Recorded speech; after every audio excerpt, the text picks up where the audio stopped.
Koso babire, kosi bababire, komasiolo rubire, igwe. Koso babire, kosi bababire, komasiolo rubire, igwe. Koso babire, laye atoru, komasiolo rubire, igwe. Koso babire, kosi bababire, komasiolo rubire, igwe. Eba mi gbé Ọlọ́run tóbi. Eba mi gbé Ọlọ́run tóbi.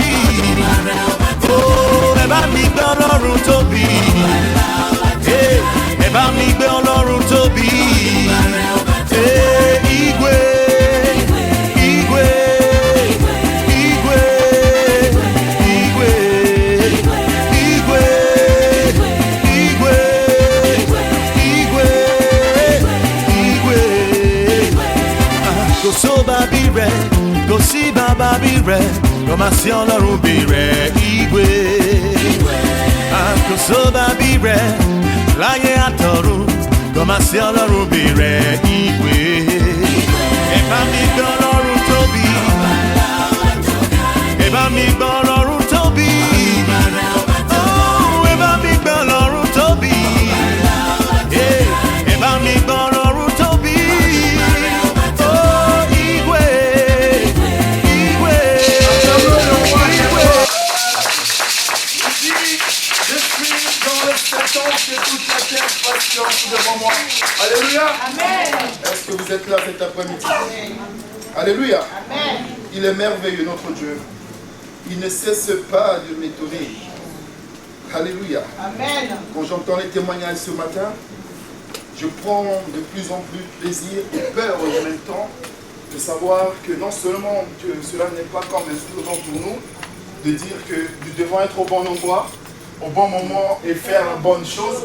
Et je pense que cela se concrétise. Alléluia. Amen. Quand on entend les témoignages comme ça venant de la part des bien-aimés qui ont expérimenté la gloire de Dieu au dimanche, nous avons dit les choses pas selon nos sentiments, parce qu'on ne connaît pas vraiment la vie de chaque personne. Mais quand Dieu nous permet de voir certaines choses, de comprendre, d'être à l'écoute du Seigneur, Dieu va continuer à nous parler. Vous savez, nous sommes dans un processus de plaire au Seigneur et non aux hommes. Le moment est venu que nous essayons de comprendre que Dieu est en train de chercher des personnes que lui-même avait choisies, qui avait mis de côté pour sa gloire à lui. Mais aujourd'hui, beaucoup de personnes dans les églises cherchent des fidèles pour leur propre gloire. Amen. Amen. Que le Seigneur vous bénisse. Amen. Je bénis ton Seigneur dans l'Éternel cet après-midi. Que la gloire te soit rendue, Papa. Merci parce qu'à chaque fois que nous venons au pied de la croix et que nos yeux sont levés vers ton trône de sainteté, Seigneur, nous réclamons encore une faveur de plus. Parce que se mettre devant pour parler en ton nom, l'Éternel, c'est parce que tu le veux et c'est toi qui accordes une grâce à qui tu veux pour le faire.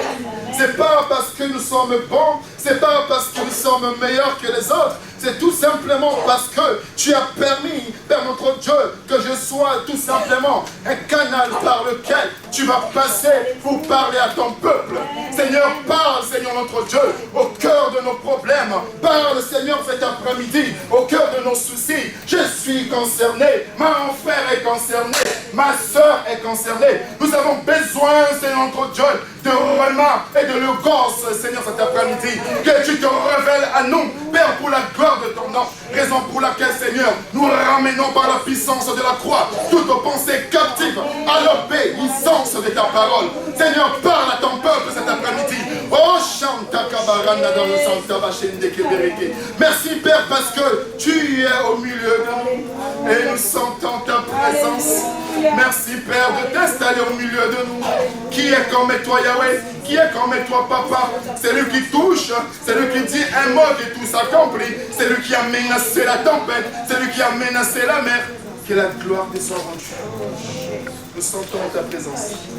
Je sens la présence de Dieu. Au nom de Jésus. Amen. Amen. Alléluia. Vraiment, c'était le pasteur Yann qui était prévu. Il a eu un petit problème de santé. Il a préféré, alléluia, se mettre en retrait. Que la gloire revienne au Seigneur. Je vais parler quelque chose cet après-midi. La Bible dit que tous ont péché et sont privés de la gloire de Dieu, mais la bonne nouvelle est que Christ est venu se sacrifier à la croix pour annuler cette déclaration. Il a dit, je donne ma vie pour que non seulement que vous parveniez à la connaissance de la vérité, mais aussi pour que vous soyez sauvés. Si tous en péché sont privés de la gloire de Dieu, c'est eux. Mais nous savons que la gloire de Dieu, que j'ai prêché la dernière fois, nous appartient parce que nous avons été affranchis. Cet après-midi, je vais parler du changement. Il y a changement et changement. Eux, ils disent le changement, c'est maintenant. Et nous disons pour la gloire de Dieu, le changement, c'est tout le temps. Le changement, c'est depuis le jour où tu as croisé le chemin de Christ. Le changement, c'est depuis quand tu as accepté Christ comme ton Seigneur et Sauveur. Quand tu as ouvert ta vie, tu as ouvert ton cœur. Tu as dit Christ, parce qu'il dit dans sa parole, je me tiens devant la porte et que je frappe. C'est lui qui entend ma voix. Ouvre, je rentre. Je soupirai avec lui et lui avec moi. Cet après-midi, il se tient devant la porte de ton cœur et qu'il est en train de frapper pour qu'il rentre dans ta vie et qu'il transforme, que ce soit un changement radical, un volte-face pour la gloire de son nom. Il va se passer quelque chose dans ta vie cet après-midi. Il y aura un changement comme cela n'a jamais eu lieu au nom de Jésus. Le Dieu qui a touché Hélène, le Dieu qui a protégé, oh, il est capable de le faire cet après-midi. Je sens sa présence. Que la gloire te soit rendue. Le changement, ça veut dire quoi le changement? Oh, j'ai changé ma vie, j'ai changé ma façon de faire. De changer maintenant, on prend des nouvelles résolutions. À chaque fois que l'année finit, on décide de devenir une autre personne. Mais non, on ne peut pas devenir une autre personne. Parce que tu es unique, je suis unique. Dieu m'a créé à son image pour sa gloire. Je ne peux pas changer quoi que ce soit en moi. Je reste Boris. Même si le monde, même si ma famille, même si les gens ne croient pas en moi, je sais qu'il y a une seule personne qui a dit, même si tu tombes, c'est moi qui te relève. C'est ce Dieu-là que je crois. C'est ce changement-là que je crois, qui m'a dit que ta vie ne sera plus la même. Amen. Je me sens bien. Quand la sœur a témoigné, j'ai dit, waouh, pas sous. Depuis ce dernier temps, avec le pasteur Eric, on n'a pas peur, mais on dit, mais où est-ce que ça va nous amener tout ça? À chaque fois que nous nous réunissons, même pour un petit truc, il faut qu'il y ait un miracle. Ceux qui étaient là le mardi ont vu ce qui s'est passé. Ceux qui étaient là hier à la réunion des mamans ont vu ce qui s'est passé. On ne sait plus quoi faire. À chaque fois que nous nous réunissons, même sans prêcher, rien qu'un petit contact, il y a les desserts, il y a le feu qui sort. Où est-ce que cela va nous amener? C'est ça le changement. Il faut qu'on sente quelque chose de changer dans notre vie. La manière de prier, il faut que ça change. On fait moins d'efforts parce qu'avant, on faisait plus d'efforts pour peu de résultats. Mais maintenant, juste un petit effort et le ciel s'ouvre. Et Dieu descend dans sa gloire. Et il dépose sa marque sur chacun de nous. Le changement. La Bible dit, à ce moment-là, qu'est-ce qui s'est passé? L'homme qui communiquait avec Dieu, l'homme qui était dans le jardin, dans le cercle même préparé, réservé pour lui, parce que Dieu l'avait créé à son image pour sa gloire. L'homme avait tout le pouvoir. L'homme pouvait faire beaucoup de choses.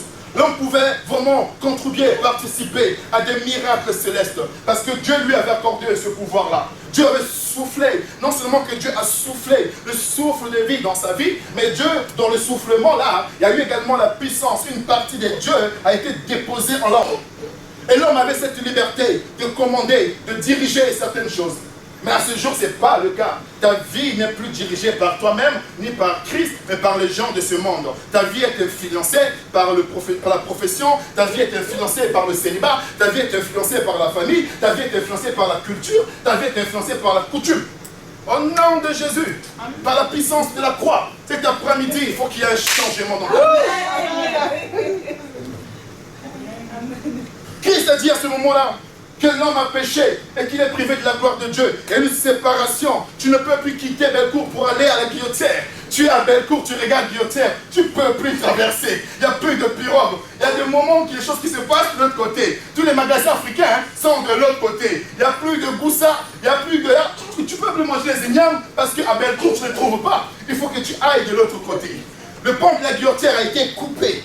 À ce moment, l'homme ne pouvait plus accéder au cercle qui lui a été réservé. L'homme ne pouvait plus aller vers Dieu. Parce que la Bible dit, Dieu aime le pécheur, mais il aime le péché. Quand le péché demeure en nous, tout le temps, on se sépare indépendamment de notre volonté, de la présence de Dieu. Et on reste dans la nostalgie. À ce moment-là, qu'est-ce qui s'est passé? L'homme ne pouvait plus communiquer avec Dieu parce que le péché qui est rentré dans le jardin d'Éden, qui a entraîné Adam et Ève, qui au jour d'aujourd'hui, indépendamment de notre volonté, nous payons indirectement, l'homme commençait à faire quoi? Elle dit qu'il commençait à se passer ce qui s'est passé pour Sodome et Gomorrhe.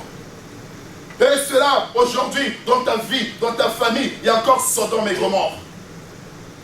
Il y a encore tes frères, tes soeurs, tes cousins qui couchent encore ensemble ou qui font encore les choses ensemble. Il y a encore Sodome et Gomorrhe dans ton entourage aujourd'hui. Qu'est-ce qui s'est passé? Il s'est passé ce qui s'est passé. On dit dent pour dent, l'œil pour l'œil. Tu me tapes, je te tape. Tu me fais mal, je te fais mal. Il y avait encore quoi à cette époque-là? Il y avait aussi lorsque quelqu'un a péché, il faut égorger un animal et faire couler le sang sur la porte de sa maison pour que ses péchés soient pardonnés. Ou certaines personnes étaient obligées de passer par les saints. Oh, il n'y a qu'une seule personne qui est saint. Le roi des rois. C'est lui qui est au-dessus de tous les dieux. Le Dieu, l'homme de Galilée. L'ami fidèle, papa. À ce moment-là, les gens commencent à dire quoi? Si je pêche, je vais voir un saint, je vais voir un prêtre, je vais voir un prophète, et je vais confesser et il va me pardonner. Alléluia. Oh, le pasteur a prié pour moi. Oh, je suis pardonné. Oh, le pasteur ne m'a pas vu. Oh, c'est bien. Je mène ma vie comme je veux. Il n'y a pas de souci. Mais il n'y aura jamais de changement dans ta vie. Tu trompes le pasteur, mais tu ne tromperas jamais Dieu. Parce que la Bible dit, il est au contrôle de toutes choses. Nul ne peut échapper à son contrôle. L'homme a commencé à faire quoi? A commencé à pleurer. A commencé à dire, waouh, ça devient trop dur. Pour manger, c'est difficile. Aujourd'hui, nous les hommes, on souffre. On sait bien le choix de conjoint aujourd'hui, ça devient difficile. Si tu es au chômage, c'est difficile. Tu peux intéresser personne, même dans ta propre famille. Tu perds même ta dignité de grand frère. Parce que tu n'es pas libre, parce qu'il n'y a pas un changement dans ta vie.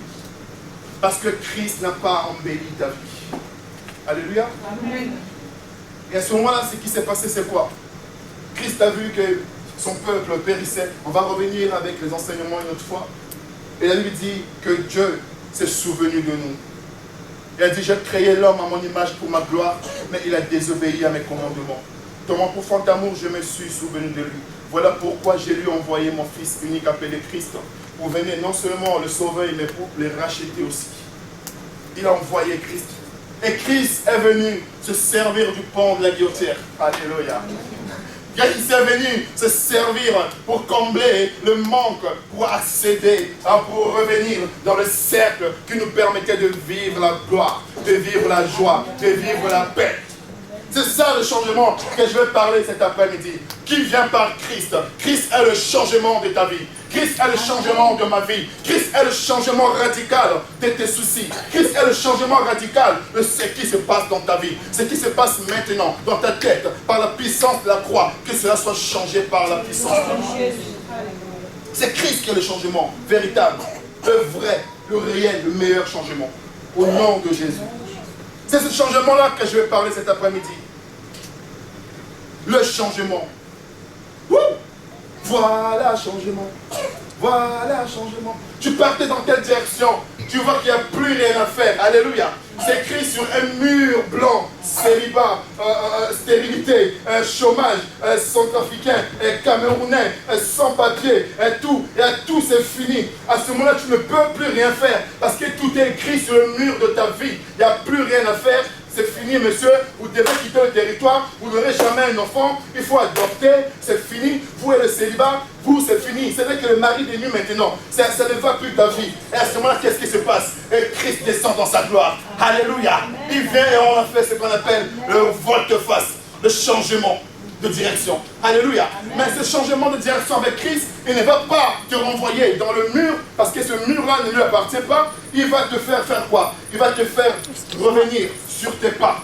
Parce qu'il faut te souvenir là où tu es tombé. Christ, il va te ramener là, il va commencer à essuyer. Alléluia. Et tu vas commencer à glisser tout simplement. Avant, tu faisais les efforts, mais là, tu glisses. Alléluia. Pour la gloire de Dieu, tu commences à glisser tout simplement. Et à venir sans faire des efforts.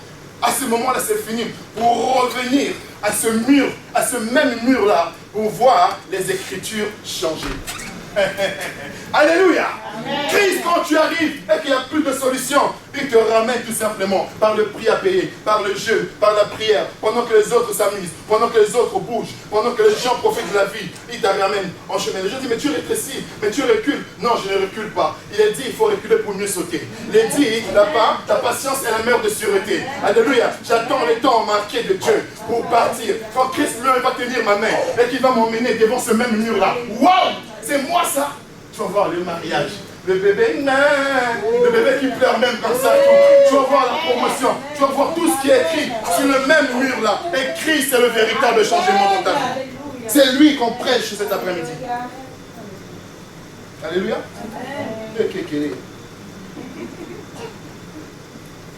Il faut changer une chose à mon sujet. S'il faut changer une chose à ton sujet, ce serait quoi? On va être clair cet après-midi. S'il faut changer quelque chose à ton sujet, de quoi s'agirait-il? La perte de poids?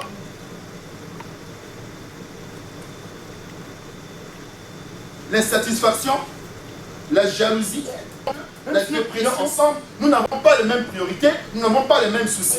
Ça veut dire qu'il arrive un moment, il faut que moi, j'amène mes soucis qui me concernent moi, à avoir un changement vis-à-vis du Seigneur. Il s'occupe aussi de ce qui pourrait me faire rire ou pleurer, de ce que je crains, de ce que je rêve. Dieu peut s'occuper de même des choses qui te font rire ou te font pleurer.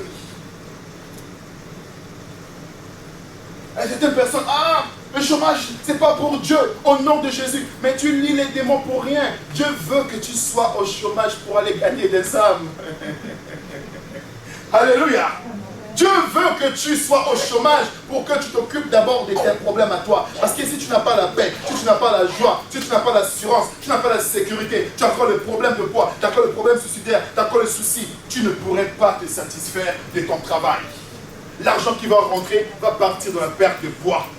L'argent qui va rentrer va partir dans les indigènes pour avoir un bébé. L'argent qui va rentrer, ça veut dire que tu deviens l'esclave de ta propre santé. Alors que tu n'es pas là pour t'occuper de ta santé. Il y a un maître, un seul. Il a dit, ramène ton corps sur l'autel de sacrifice, sur lequel je passerai avec mon ciseau et je couperai les liens. Il y a des choses qui sont liées dans notre vie. On a besoin d'amener notre corps sur l'autel de sacrifice et laisser le Seigneur le couper. Parce qu'il y a des péchés où tu as jeûné, tu as prié, rien ne va, rien ne change. Mais laisse ton corps sur l'autel de sacrifice. Laisse Dieu s'occuper de ça. Il y a des péchés que Dieu seul, il sait comment les couper. Parce que toi, tu cherches les phrases, les subordonnées complétives, introduites par la conjonction de subordination que, simplement d'objet direct, tu commences à déformer ton visage, tu commences à t'agenouiller, à dormir par terre, tu commences à parler en langue pour que les gens n'écoutent pas ce que tu dis. Non, Dieu sait que ton problème n'est pas là où tu es en train d'aller. Un changement radical. Alléluia. Un vol de face. Est-ce que vous êtes là? On est ensemble. Bien-aimé, Dieu répond à mes questions secrètes. Le changement, c'est ça. Je veux dire que Dieu est capable de répondre à mes questions secrètes. Parce que lorsque nous venons là, nous savons qu'il y a des personnes qui n'ont pas mangé. Parce que le frigo est vide. Mais il ne va pas vous dire. Mais dans le secret, il l'a dit à son père. Amen. Il dit, papa, ça ne va pas. Même si ça ne va pas, je vais d'abord à l'église, on va discuter, je reviendrai voir ça après. Ça, c'est une discussion secrète avec son Dieu. C'est ça, le changement commence par là. Avoir cette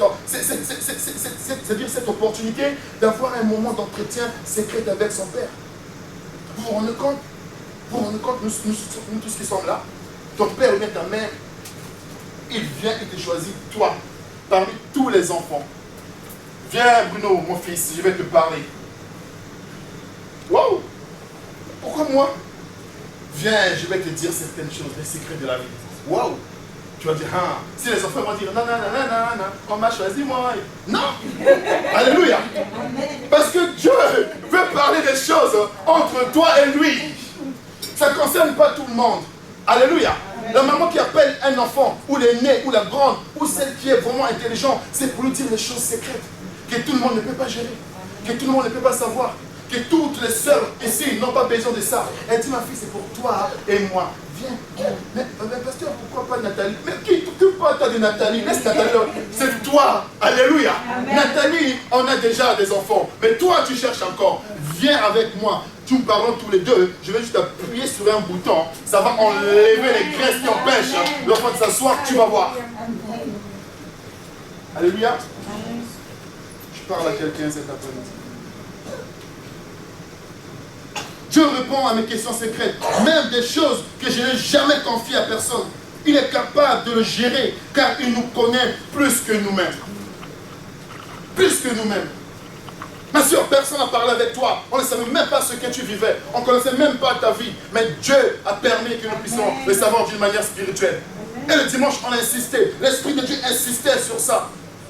Il dit, waouh, Dieu, mais comment Dieu peut dire des choses? Je n'ai pas douté parce que je dis, Seigneur, cette voix-là a insisté dans mes oreilles. Tôt ou tard, cette personne viendra nous voir un jour. Ce que j'aime bien, parce que la douceur de pasteur nous permet de pondérer un peu. Amen. Il m'a dit avec une voix, il m'a dit, calme.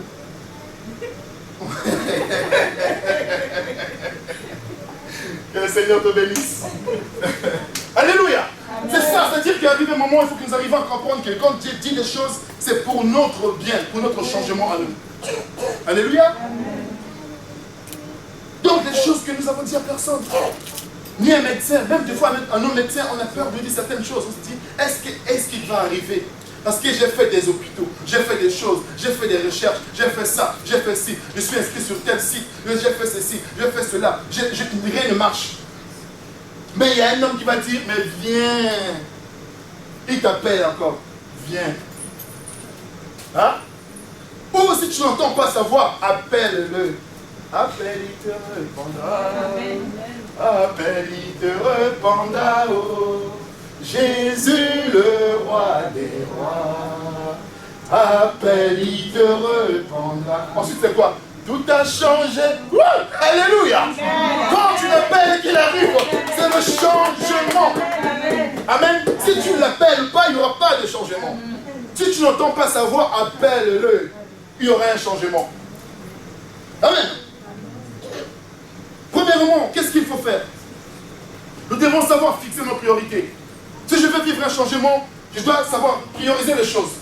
La Bible dit, cherchez premièrement le royaume et la justice de Dieu et tout nous sera donné après. Je ne peux pas d'abord aller faire mes besoins personnels, après venir s'occuper des choses de Dieu. Après, d'abord Dieu d'abord. On en parlait avec le pasteur, dit, mais les gens croient que nous sommes à l'église tous les jours, tous les dimanches, parce que nous n'avons pas des activités.